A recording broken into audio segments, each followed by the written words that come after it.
কুষ্টিয়া জেলা পরিষদের নবনির্মিত বহুতল ভবনের পঞ্চম তলা পর্যন্ত প্রায় ২৫০ দোকানঘর এবং সপ্তম ও অষ্টম তলে স্পেস বরাদ্দের রাজনৈতিক প্রভাব, স্বজনপ্রীতি ও অনিয়ম দুর্নীতির অভিযোগ তদন্তে দুর্নীতি দমন কমিশন কুষ্টিয়া অভিযান পরিচালনা করেছে। বৃহস্পতিবার বেলা 11:30টায় দুদক কুষ্টিয়া সহকারী পরিচালক বিজন রায়ের নেতৃত্বে দুদকের টিম জেলা পরিষদ ভবনের ষষ্ঠ তলের প্রধান নির্বাহী কার্যালয়ের অভিযোগ সংশ্লিষ্ট নথিপত্র পর্যালোচনা করেন।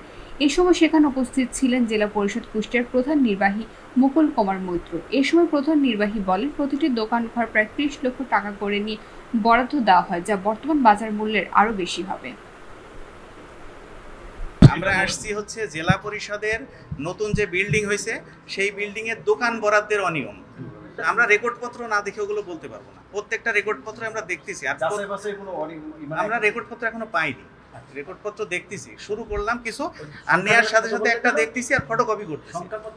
৯ তলা ভবন যেটি নির্মিত হয়েছে, এখানে আমাদের ৫ তলা পর্যন্ত মার্কেট আছে। এখানে মার্কেটের যে স্যালামির টাকা সেটা দিয়ে মূলত পুরো বিল্ডিংটা নির্মাণ করা হয়েছে।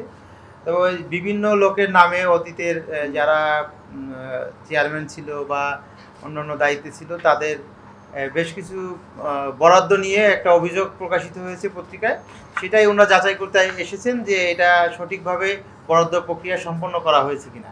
তো আমরা শতভাগ সহযোগিতা করছি আমাদের পক্ষ থেকে, যাতে করে ওনারা যে প্রসেসটা মেনটেন করে তারা বরাদ্দ নিয়েছে অতীতে সেটা ওনারা দেখছেন। আমরা এটাকে সহযোগিতা করব। যেহেতু 18 সালে এটা নির্মাণ করা হয়েছিল, তখন এক একটা দোকান হয়তো কোনোটা 30 লাখ, কোনোটা 28 লাখ, বিভিন্ন সাইজ অনুযায়ী দোকানের স্যালামি মূল্য নেওয়া হয়েছে। এখন অবশ্যই বেশি, এর থেকে অবশ্যই বাজার মূল্য অনেক বেশি আছে।